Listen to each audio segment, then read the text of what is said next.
Bismillahirrahmanirrahim. Wa alla taj'al ilmana hujjatan alaina wa an taj'alna ma'al ladzina an'amta 'alaihim minan nabiyyin was-siddiqin was-syuhada was-salihin wa an tu'amminana minal faza'il akbar wa an tazalana fi zilli arsyika yawma la zilla illa zilluk wa antarzaqana al-jannata bighairi hisabin wan nazra ila wajhika bukratan wa asiyya wa sallallahu ala sayyidina Muhammadin nabiyil ummi wa ala alihi wa sahbihi wa sallam. Hadirin wal hadirat rahimakumullah, kita masih membahas kitab Syarah Irsyadul Ibad ila Sabilir Rasyad karangan Syekh Zainuddin bin Abdul Aziz bin Zainuddin Al-Maliyabari, masih berkenan tentang Khitamul Khatimah fir Raja, penutup dari pembahasan yang judulnya Ar-Raja, harapan kita kepada Allah Subhanahu wa taala. Yang belum niat i'tikaf, tolong niat i'tikaf di dalam hati dengan ucapan Bismillahirrahmanirrahim. Aku niat i'tikaf selama berada di masjid ini sunnah karena Allah Ta'ala. Lalu lanjutkan dengan niat menuntut ilmu juga dalam hati dengan ucapan Bismillahirrahmanirrahim. Aku niat menuntut ilmu malam hari ini karena Allah Ta'ala. Semoga Allah Subhanahu wa taala memberikan kepada kita ilmu yang berkah, ilmu yang mudah, ilmu yang manfaat dunia akhirat. Amin ya rabbal alamin. Kita lanjutkan, masih berisi doa. Bismillahirrahmanirrahim. Wa alla taj'al ilmana hujjatan alaina. Ya Allah, janganlah engkau menjadikan ilmu yang kami miliki hujjatan alaina, beban buat kami besok di akhirat. Jadi hadirin wal hadirat rahimakumullah, yang namanya ilmu itu kebutuhan primer, artinya salah satu kebutuhan utama, nggak boleh ditawar-tawar, dia harus. Maka Imam Ghazali menyatakan hukum menuntut ilmu itu pertama fardu kifayah. Artinya fardu kifayah adalah kewajiban untuk setiap individu muslim. Cuman kalau ada orang muslim sudah mempelajarinya, maka yang lain umat Islam nggak dosa. Contoh ilmu kedokteran, ilmu ekonomi, insinyur, dan seterusnya dan seterusnya.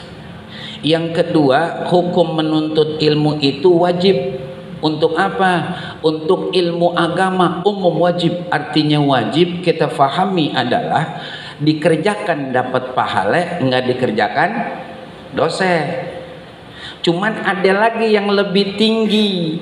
Nuntut ilmu itu hukumnya fardu ain. Contoh menuntut ilmu, ilmu sholat.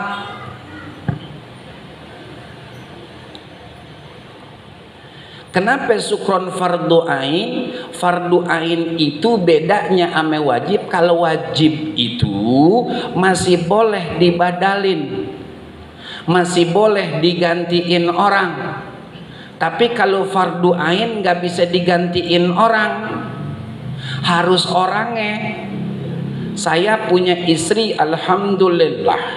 Bapak punya istri, alhamdulillah. Ibu punya suami, alhamdulillah. Saya wajib fardu ain nuntut ilmu sholat. Istri saya mesti. Nggak boleh kita mengatakan ya Rob, aneh aja dah yang nuntut ilmu sholat, bini aneh yang wakilin. Nggak bisa. Emang kenapa sukron? Karena sholat itu sendiri fardu ain.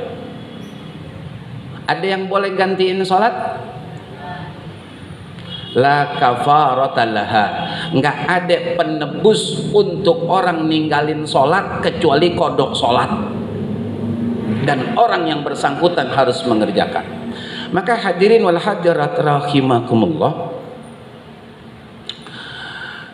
syarat orang nuntut ilmu supaya nggak jadi beban besok di akhirat, yang pertama kudu ikhlas.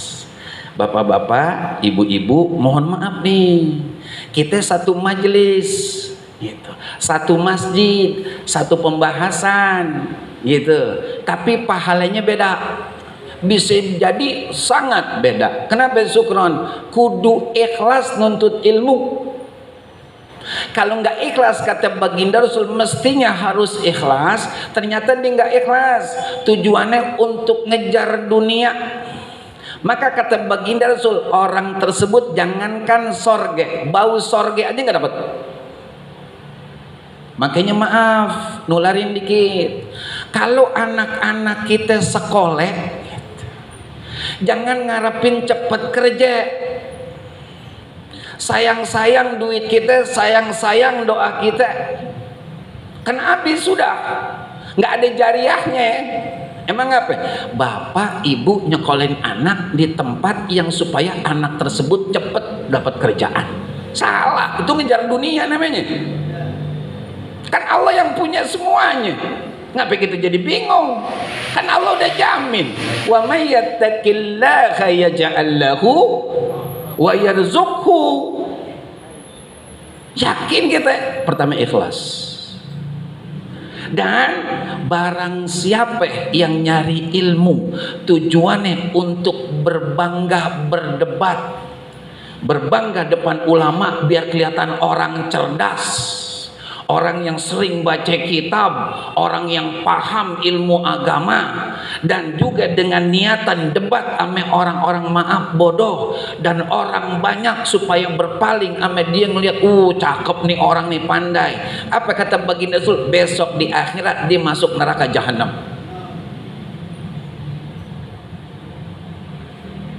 Satu. Yang kedua, sungguh-sungguh, maaf ya, gitu. Ilmu itu cahaya.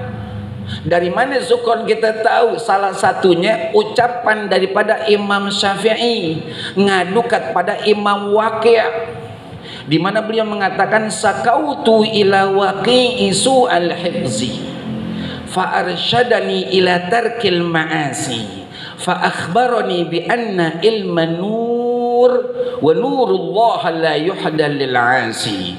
Kata Imam Syafi'i, aku ngadu kepada Imam Waqi' berkenan tentang sulitnya aku untuk menghafal.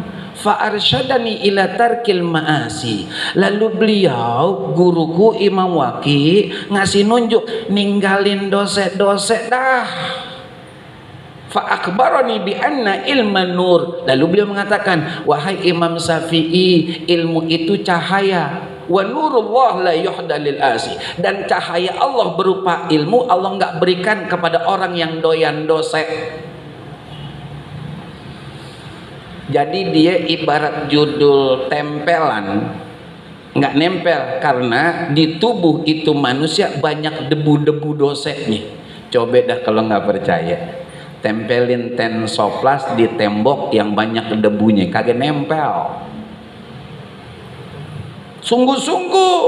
Makanya kalau orang ngaji begini nih, maafin, ame guru siapapun judulnya, sungguh-sungguh. Gak bisa tuh tengah tengok, hatinya gremet-gremet. Tuh orang ya, ngapain sih bajunya dari kemarin gak ganti? Gitu. Waktu kayak saroni entuh dipakai, sekarang entuh lagi. Lah ngapa perhatiin pakaian orang? Kan nggak disuruh merhatiin orang. Udah perhatiin aja ilmu yang lagi dibahas orang lagi. Nah lagi yang ibu-ibu begitu juga. Begitu? Ibu begitu gak? Ya. Ibu-ibu kan begitu. Ya, ada aja gitu. Ustadz ya. Emang ngapa Ustadz? Iya, Ustadz di masjid doang kelihatan kayak orang bener. Coba dah kalau dikumpul sama perempuan, dia ngakak, calak-colek. Ustadznya lagi ngajar. Gak boleh. Sungguh-sungguh dah. Sungguh-sungguh aja belum tentu dapat, apalagi yang main-main. Dua. Yang ketiga, kalau udah dapet nggak cukup, harus paham. Makanya kata baginda Nabi besar Muhammad sallallahu alaihi wasallam, man yuridillahu bihi khairan yufaqihu fid. Barang siapa yang Allah inginkan kebaikan dari hamba-hambanya, Allah kasih paham agama dia. Kita kembali sekarang ke urusan sholat, dikit aja. Tanya ambil diri kita masing-masing. Pertanyaannya saya kasih contoh. Cuman kalau seandainya memang benar kita enggak sebagaimana mestinya, tolong dah, saya minta tolong belajar, titik, nggak ada tawar menawar. Ilmu sholat itu sekali lagi fardu ain. Ibu-ibu maaf, saya nggak ngajarin durhaka sama laki. Laki-laki saya juga nggak ngajarin laki-laki kasar sama bini. Kalau bini mau belajar ilmu sholat gitu, nggak diizinin oleh abang-abang sebagai suaminya, boleh dia keluar ke majlis taklim dan nggak durhaka, karena belajarnya ilmu sholat. Ilmu sholat wajibnya dari Allah, wajib juga taat patuh sama suami, tapi kalau direndengkan dengan kewajiban kepada Allah, suami kalah. Maka jangan omelin, berangkat bu, ngaji setengah jam, makan baksonya kan saya bu, bapak-bapak yang ngaminin tuh gitu. Ilmu sholat pertama harus tahu surutu wujubis sholat, syarat-syarat wajib sholat. Emang apa syukur? Banyak umat Islam khususnya laki-laki seakan-akan dia belum wajib sholat, padahal dia muslim, dia balik, dia laki-laki nggak menstruasi, nggak sholat. Belajarin tuh syarat wujubnya sholat, selesai syarat-syarat sahnya sholat. Kok syukron belajar lagi syarat-syarat? Iyalah, berapa banyak perempuan atau laki-laki urusan wudhu belum beres. Ayo dah, kan wudhu itu salah satu syarat sahnya sholat. Satu. Yang kedua, nutup aurat. Laki-laki banyak, kalau di sini sih alhamdulillah sarungan. Ahlan Bang Syafi'i, duduk Bang Syafi'i. Kalau di luaran, taruh orang kantoran, dia pakai celana. Kalau di ruku ketarik tuh, entah kaosnya, entah bajunya, kan kebuka belakangnya, dan dia posisinya adanya di bawah pusar, bukan di atas pusar, maka kebuka auratnya batal. Menutup aurat. Yang ketiga, nggak usah banyak-banyak dulu dah, menghadap kiblat. Saya contohin, innaka hamidum majid. Assalamualaikum warahmatullah. Batal. Kenapa syukron batal? Dade ente bergeser dari kiblat. Oh syukron apa? Oh syukron kan itu terakhir. Yang kata terakhir siapa? Kan masih assalamualaikum warahmatullah. Salam terakhir itu rukun ucapan. Batal. Kalau kita jadi makmum dengan imam begitu, mufarokoh, dalaman lagi ilmunya. Syarat sahnya sholat. Masuk rukun-rukun sholat ada dua. Dalam kitab Safinatun Najah fi Usuluddin wal Fiqh itu dinyatakan syarat-syarat sah sholat itu ada 17, karena campur tumakninah 4. Dalam kitab Fiqhul Ibadat al-Madhabis Syafi'i 13. 5 rukun ucapan, 8 rukun perbuatan. Udah belum? Tanya. Udah begitu cukup belum? Makruhatus sholah, hal-hal yang gak Allah demenin kita kerjain ketika sholat. Apa itu? Meninggalkan hal-hal yang sunnah dalam sholat. Apalagi mubtilatus sholah, hal-hal yang membatalkan sholat. Contoh, saya mau izin kepada Ustaz Ahmad Zarkasi dan seluruh pengurus, juga para guru-guru. biar ibu-ibu kelihatan mohon di situ. Imam di depan pasti. Masih iya imam di belakang atau sejajar sama kita kan kayak imam di depan. Batal beliau, batal. Lalu beliau nyingkir. Berarti yang di belakang imam maju ke depan. Kalau majunya begini 1, 2, 3 batal. Berapa banyak yang begini? Ada lagi yang kerenan lagi dikit. Ini kerenan menurut saya nih, saya ambil nih sorban saya. Di sono pindah ke depan. Dia di sini nih.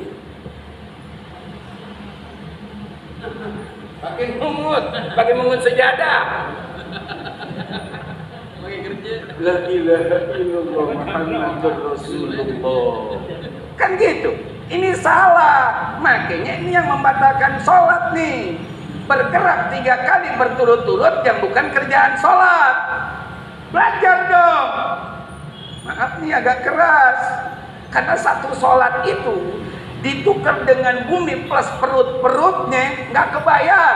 Satu sholat. Berapa kali kita sholat salah gara-gara nggak mau ngaji? Kan gitu. Nih udah cukup sekali, 2 kali udah. Yang penting posisi kita paling depan, di belakang makmum, kan nggak mesti di tempat imam. Namanya ini belajar, namanya ngaji. Ada orang Sami Allahu liman. Ada? Batal yakin, ngapain begini? Ayo dah. Ini ngapain begini?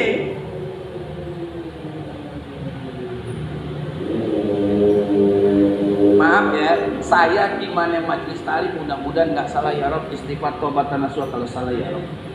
Ngaji itu penting. Tapi tolong dilihat mana yang masuk skala prioritas gitu. Mana yang penting.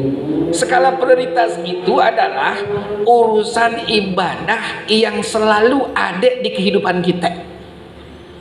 Kita lanjutkan. Sunnah sholat. Ada namanya sunnah abad. Dalam kitab fikul ibadat 4. Kenapa disebut sunnah abad? Sebab dia hampir-hampir menjadi fardu alias wajib.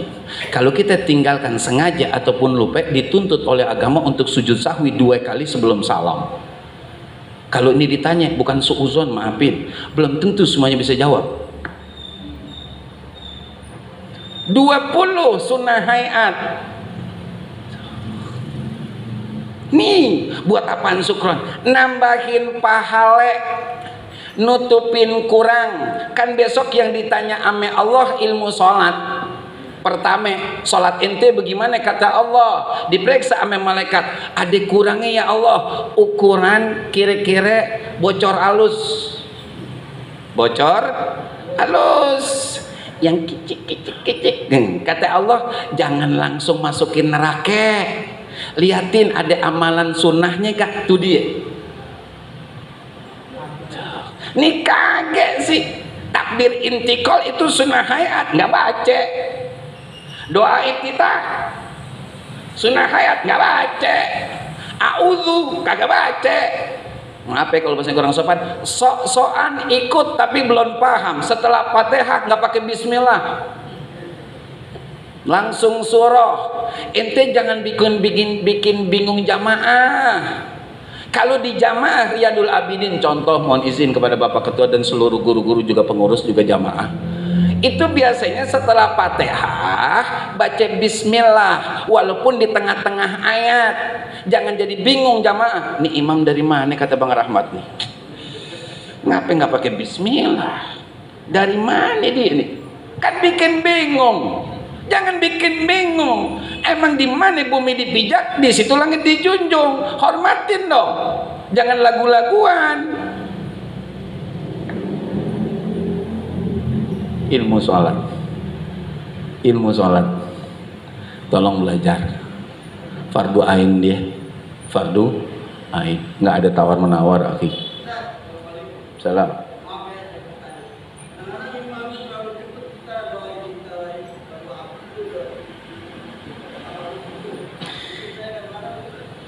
Iya ayahanda.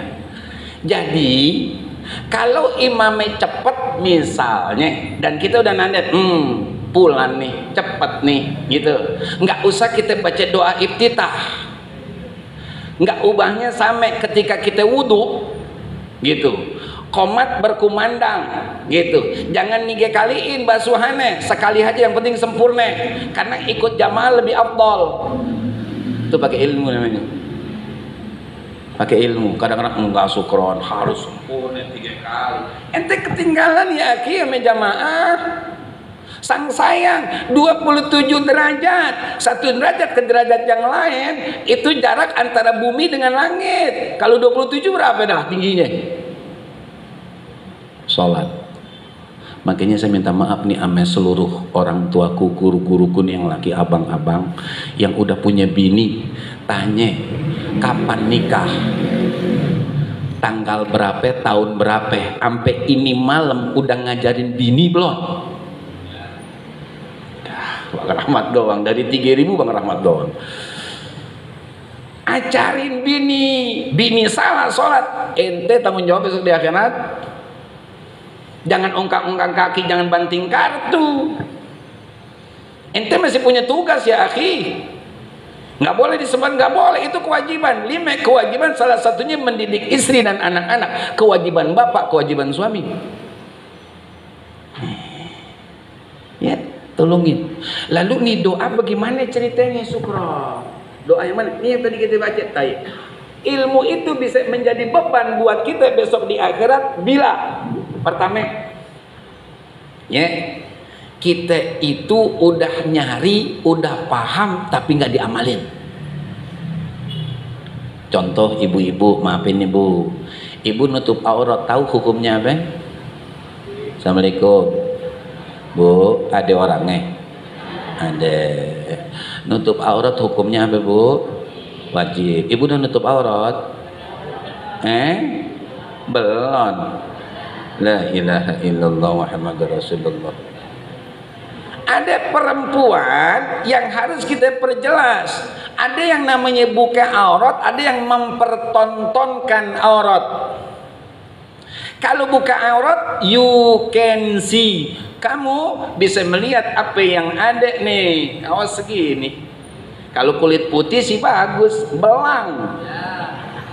Belang kulit deh, ular belang cakep, ular belang nih cakep, badan belang. Dosa itu namanya buka aurat, buka aurat. Syukuran udah nenek juga kalau ada napasnya dosa, nggak ada napas aja dosa. Bener ya bu?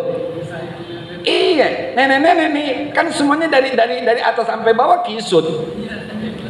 Dia nggak ada napasnya aja dosa. Contoh, nenek meninggal, minta izin sama Bang Rahmat, mudah-mudahan biar redot dapat pahala dari Allah. Meninggal, tetangga beliau, gitu. Misal bang, bermisal, kemudian ngelongokin takziah, diliatin tuh. Kan Bang Rahmat ame ini nenek bukan mahram, alias boleh nikah, haram tuh, walaupun udah kaku. Bagaimana yang bisa paham ya bu? Yang kisut aja haram, bagaimana yang bapak we bu? Nggak boleh. Nutup aurat itu wajib, mesti. Kapan Sukron? Ketika ada di sekitaran kita laki-laki asing. Siapa laki-laki asing? Yang bukan mahram. Siapa yang bukan mahram? Yang boleh nikah sama kita, termasuk ipar. Nih kadang-kadang pembeli catering nih, kumpulan keluarga besar, arisan, puncak, 2 hari berturut-turut. Wah, semangat banget dah. Ya kan? Berangkat Sabtu jam 7, udah parkir mobil di depan tuh hibah.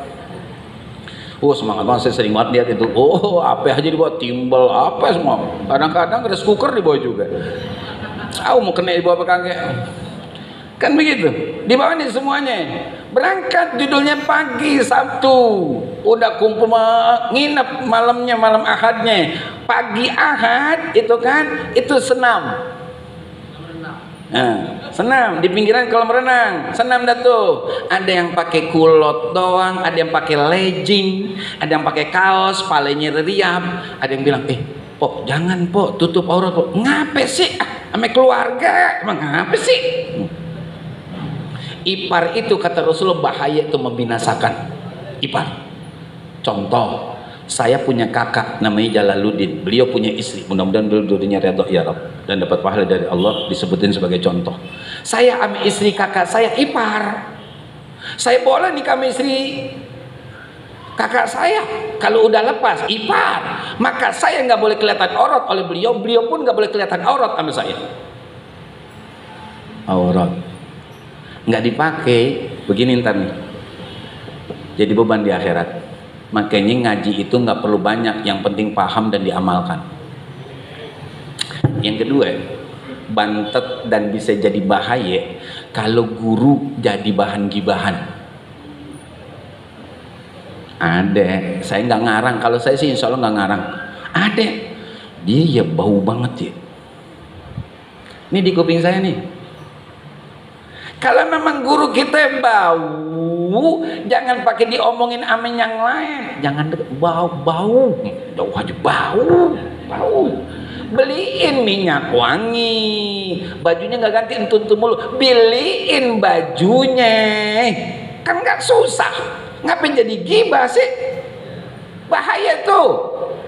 Beliau tuh guru. Kalau bahasa sekarang terkenal, daging ulama tuh beracun. Hati-hati nih, bantet itu ilmu itu, jadi bahaya tuh ilmu tuh. Nih, makanya doa harus seiring dengan kerjaan.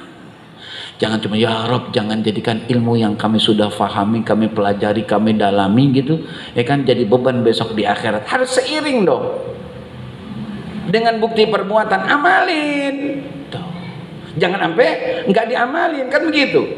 Ya ayyuhalladzina amanu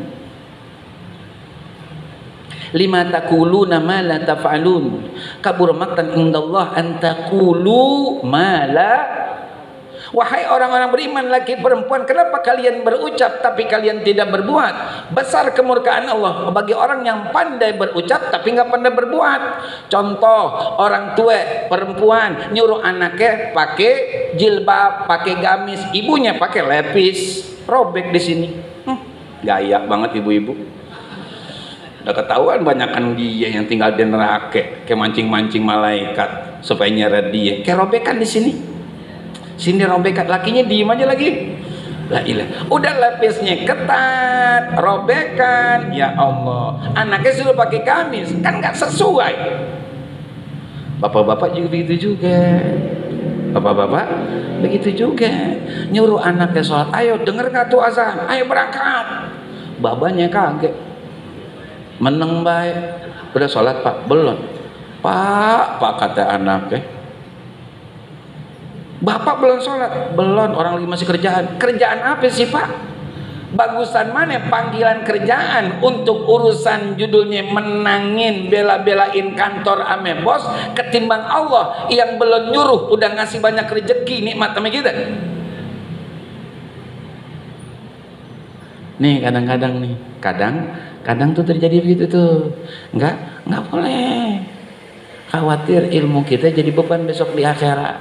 Apa yang kita dapat itu kita amalin sesuai dengan kemampuan kita, kecuali yang wajib nggak bisa ditawar-tawar. Misalkan gitu, boleh nggak judulnya sholat nih sehari 17 rakaat jadi 15 saja? Nggak bisa. 17 ya 17, kecuali ente musafir. Tapi kalau judul yang sunnah boleh. Duha paling dikit hitungannya 2 rakaat, paling banyak hitungannya 12. Rasulullah mengerjakannya 8 rakaat. Ente mau 2 aja boleh. Mengapa? Yang penting istiqomah. Kan begitu kata Rasulullah. Ahabbul a'mali indallah adwamuha wa inqal. Yang paling Allah sukai kerjaan adalah adwamuha, langgengnya, seterus-terusannya, kontinunya, senantiasanya, wa inqal, walaupun jumlahnya dikit. Kan gitu. Itu urusan sunnah. Tapi urusan yang wajib nggak bisa tawar-tawar. Zakat 2,5%, nggak bisa ente tawar jadi 1%. Masih kita kalah sama orang-orang non muslim. Orang non muslim dapat rezeki 10% itu. Makanya mereka pada mau pindah ngeliat dari situ. Ya kan, 2,5%, 1 juta cuma 25.000, masih banyak kan kembaliannya. 975.000 kan begitu. 25.000 aman, 975.000 nggak tahu bagaimana nasibnya. Kan gitu ceritanya, nggak pakai bisa ditawar-tawar hadirin. Kalau untuk masalah yang wajib, kalau yang sunnah boleh sesuai kemampuan, sesuai kemampuan nih, supaya ilmu kita manfaat dan sebarin nama orang, sebarin gitu. Ame anak, ame bini khususnya. Kan begitu kata baginda, sab'un tajri lil 'abdi wa huwa fi qabri. Ada 7 macam perbuatan yang kalau kita lakukan 7-7-nya cakep banget. Kalau cuman atuk nggak apa-apa. Yang pertama, man 'allama ilman, orang yang ngajarin ilmu. Ngajarin, kita ngajarin bini, kita ngajarin anak tentang kenal air. Ibu udah kenal air? Udah. Maaf ya Bu, karena saya Mazhar kasih kenal, ketahui banget. Iya, ibu kalau istinja di rumah ada ember apa pakai selang? Nggak dengar? Ember, langsung ibu cebrok gitu.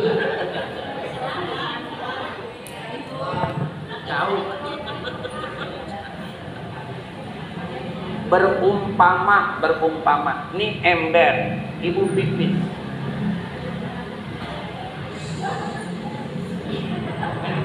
Ibu pipis begitu lah. Assalamualaikum. Ibu pipis begitu lah. Enggak begitu? Gimana pipis begini? Bu, nggak beneran. Ibu pipis jongkok begini, atau ibu begini? Jongkok kan begini. Iya. Dah, maaf ibu, maaf juga di kanannya dia dekat. Ibu buka celana dalam. Saya nanya beneran, ibu buka celana dalam. Ibu sangkutin di atas pintu apa ibu gantung di pahe? Di pahe. Oh, nih Pak, liatin tuh kalau bini lagi pipis. Jangan temenin, liatin. Kalau temenin lagi ceritanya ntar. Emang apa syukur? Kalau dia nongkrongnya begini nih bini, nah gitu. Celana dalam digantung di dekat dengkul, dicebok. Pahe kanan, pahe kiri. Bisa jadi celana dalamnya nyipret. Ibu pakai. Nah, lalu ibu wudhu. Kira-kira bener gak nanti sholatnya?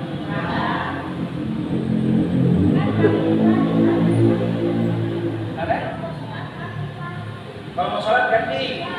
Semua ibu ganti kalau mau sholat. Assalamualaikum. Ibu ganti kalau mau sholat. Benar. Tuh kan ada yang mau kata benar takut bohong gitu. Kan bingung jadinya. Iya gak? Ini kita ngomong apa adanya nih, iya kan? Bu, maaf ya Bu, maaf. Perempuan khususnya, laki-laki umumnya kalau udah tua bau teh kendor. Ibu kalau batuk dikit keluar tujuh. Benar gak? Makanya ada yang tipis tuh, maaf kalau orang sama kayak softtek tapi tipis. Apa namanya saya nggak paham. Apa? Leher. Kita gituan dah saya nggak paham. Itu pakai kayak orang pakai maaf ini dari dok. Kayak softtek tapi dia tipis di dalam celana. Antum kepo, jadi celana ibu nggak kena najis. Oh, nih laki-laki, maaf ya Pak, semua orang tuaku, guru-guruku, sekeluargaku, abang-abangku, jangan cuma nyari enak di situnya doang, nyari bahayanya juga kalau nggak diperhatiin bini. Ini kan begini nih, paham nih, saya tontonin ibu. Ini begini nih, tuh, kebuket tuh. Iya, kalau masuk sesuatu, nah, nih ibarat kata celana, dijepit. Ini dijepit. Kalau dijepit, ini bibir kemaluan yang di sini. Bibir kemaluan yang di sini ada airnya. Yang namanya bibir kemaluan itu udah masuk najis dia, karena lewatan pipis. Kalau ini ternyata lepas dan kering, emang najis aininya, najis bentuknya udah nggak ada, tapi terhukum najis masih. Ibu pakai buat sholat, nggak sah sholatnya. Sampai segitu Pak Islam tuh. Bapak kan kaget ngelihat begitu. Yang penting dicelentang aja urusan. Iya Bu.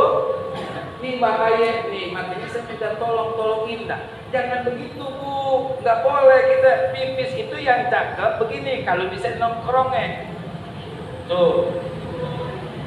Kalau bisa nongkrong begini nih, kalau bisa tujuannya bersukron supaya bersih. Maka dalam fikih ada istilah istibra, membersihkan sisa pipis gitu ya dari kantong kemih, terlebih lagi yang udah keluar tapi masih nyangkut di bibir kemaluan, ya harus bersih Bu, dan nggak boleh langsung ciduk karena ini ember nggak dijamin bersih dari najis. Kalau ibu itu nggak kena air itu, ibu nggak boleh.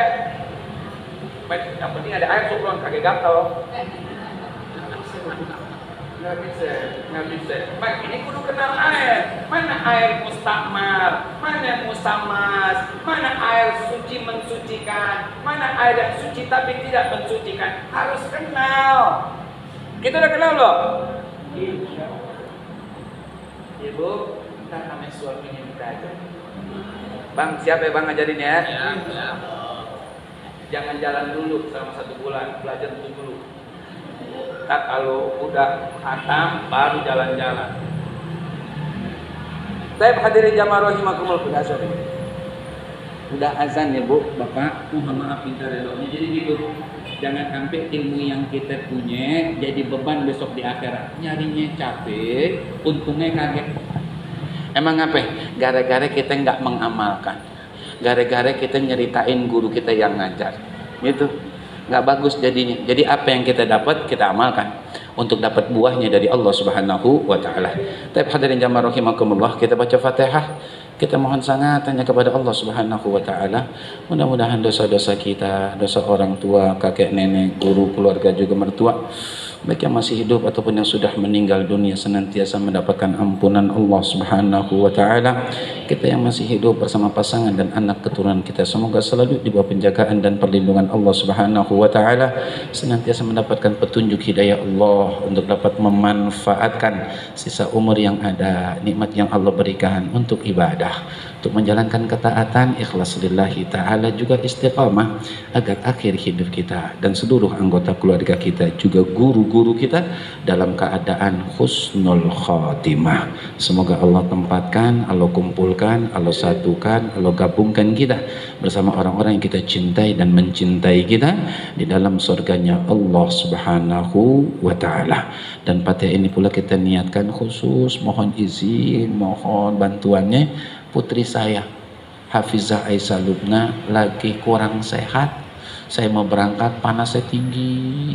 Mohon keikhlas dari guru-guru, para orang tua juga jamaah Bapak Ibu untuk memberikan Fatihahnya demi kesembuhan putri saya Hafizah Aisyah Lubna. Mudah-mudahan dengan Fatihah yang kita baca malam hari ini Allah angkat seluruh penyakitnya, Allah kembalikan kesehatan dan kebugarannya juga keceriaannya agar bisa beraktivitas sebagaimana mestinya dan dapat belajar sebagaimana nyamannya, agar kami pun orang tua dan keluarga dibuat tenang dengan kembalinya kesehatan beliau dari Allah Subhanahu wa ta'ala.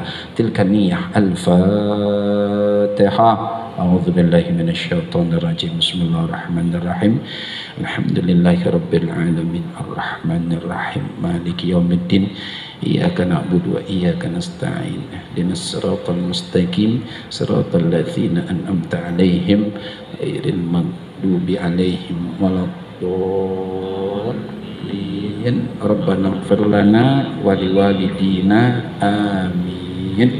Sekali lagi hadirin wal hadirat rahimakumullah, mohon keikhlasannya untuk membacakan sebuah surat Al-Fatihah teruntuk putra daripada Bapak Haji Erwin yang bernama Ananda Akhtar Yudistrian, putra bin Haji Erwin Yudiardi, yang beliau saat ini sedang menimba ilmu di pondok pesantren Asy-Syifa. Mudah-mudahan dengan Fatihah yang kita baca Allah berikan rasa betah, rasa nyaman, rasa tenang beliau belajar di pesantren tersebut, dan Allah berikan kemudahan untuk menimba ilmu di pesantren tersebut dan menjadi anak yang soleh, menjadi anak yang baik, menjadi anak yang berbakti pada orang tuanya dan dapat membagikan orang tuanya di dunia juga kelak di sisi Allah Subhanahu wa ta'ala. Juga Fatihah ini kita niatkan untuk sahabat Bapak Haji Erwin yang bernama Kiai Harfiq Hasnul Qalbi bin Haji Jumhari Jinis Toha, agar dikabulkan segala hajat dunia dan akhiratnya. Kita bacakan, karena memang kata baginda Rasul, apa yang kita bacakan doa buat saudara kita, maka Allah akan memberikan sebagaimana Allah berikan buat beliau, Allah berikan juga buat kita. Mudah-mudahan apa yang diniatkan oleh Bapak Erwin untuk sahabat beliau yang bernama Kiai Harfiq Hasnul Qalbi bin Haji Jumhari Jinis Toha diijabah, dikabul oleh Allah Subhanahu wa taala. Seluruh urusannya, seluruh kesibukannya diberikan kemudahan, diberikan kelancaran, diberikan keberkahan dunia dan akhiratnya. Bitilkan niyah wa bikulli niyatin salihah biniyatikul qabul wal maqbul wal madhkur ila hadratir rasul sallallahu alaihi wasallam. Al-Fatihah. A'udzu billahi minasyaitonir rajim. Bismillahirrahmanirrahim.